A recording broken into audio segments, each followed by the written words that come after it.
That's Cahirlock, and just want to thank Senators Erin McGreehan, Micheál Carrigy, Malcolm Byrne and Aisling Doling for bringing forward this private member's bill.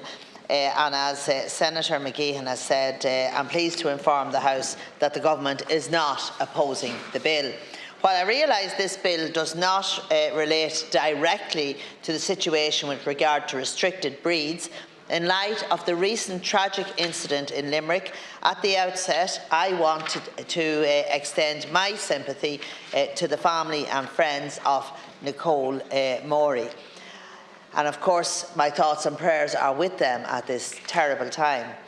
My thoughts are also with those who were injured and hospitalised in Cork last week following a further horrific dog attack. Last year, following the attack on Alejandro Mazan, a young boy in Wexford, government decided to take a number of actions in relation to dog control. And can I just say that the owner of that dog who savagely attacked Alejandro recently got a custodial sentence. In terms of what I have done in my department in recent months, I've increased the fines where dogs are not kept under proper control. And I know that many of us here live on farms. I live on a farm. I was also reared on a farm, and many times I saw the devastation caused by dogs who attacked sheep.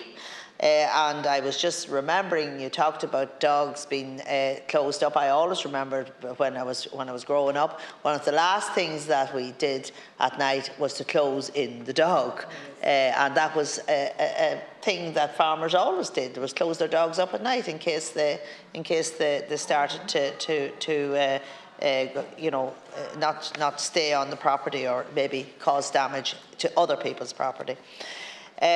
Can I just say I've given $2 million to local authorities so that dog wardens have what they need in terms of vans and equipment.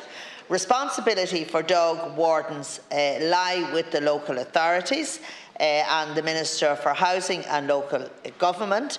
And I know that Minister O'Brien is working with local authorities to increase the number of dog wardens on the ground, and indeed there's a lot of new councillors elected. There's a lot of existing councillors that have been returned to the local authorities, so the new councils will be formed very shortly, and I would ask them to consider prioritising the appointment of additional dog wardens, because I think that's something that they should certainly look at as one of their first duties, because I think it's very important that there are that there are sufficient dog wardens, because many of you have mentioned about the need to ensure that we have dog wardens on the ground. So I would say to the local authorities that are currently being formed that you should look at prioritising the appointment of dog wardens.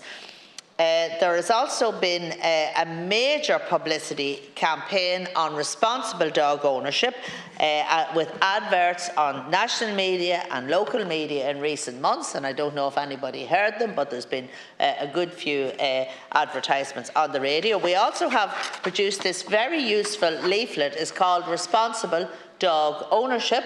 If anybody would like some of these, I can make them available for your constituency offices. We're going to put them in all the libraries, and I'm working to put them in other public places so that people can see what their responsibilities are and how they can be supported in seeing what they should be, what the responsibilities are as a dog owner.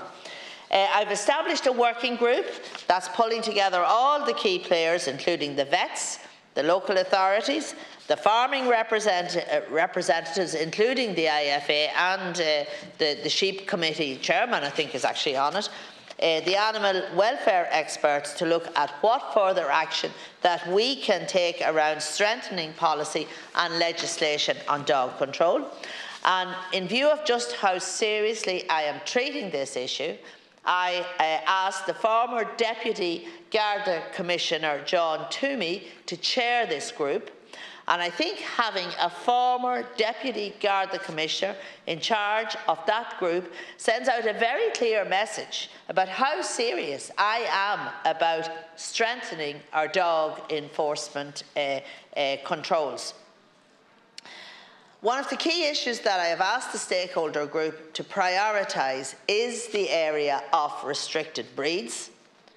Currently, no dogs are banned in Ireland. Instead, we have a list of 11 restricted dogs, which also includes any crosses of these breeds, which are subject to strict controls. This means when in public, these dogs must be muzzled, they must be kept on a short, strong leash. And last Cahirlook, I want to talk specifically about the XL Bully. The XL Bully is a cross-breed of the American Bully, and it is already covered on the restricted breeds list. And I believe we need to go further. The UK have taken steps which means since February it has been a criminal offence to own an XL Bully. Northern Ireland are now looking at introducing similar restrictions. Now, as somebody who comes from the border region, I don't think we should be out of step with Northern Ireland on this. I'm consulting with the Attorney-General on how a ban on the XL Bully would work in Ireland and what legislative changes may be required to give effect to this. And that work is underway. I know some people won't want to hear that today. They will tell me that they own an XL Bully and it would never hurt anyone. I cannot ignore the facts. The XL Bully was the dog involved in the attack on Alejandro Mazan in Wexford, and it was also the dog involved in the attack in Limerick last week, which killed Nicole Morey. We all love our dogs, but no dog's life is worth more than a human life.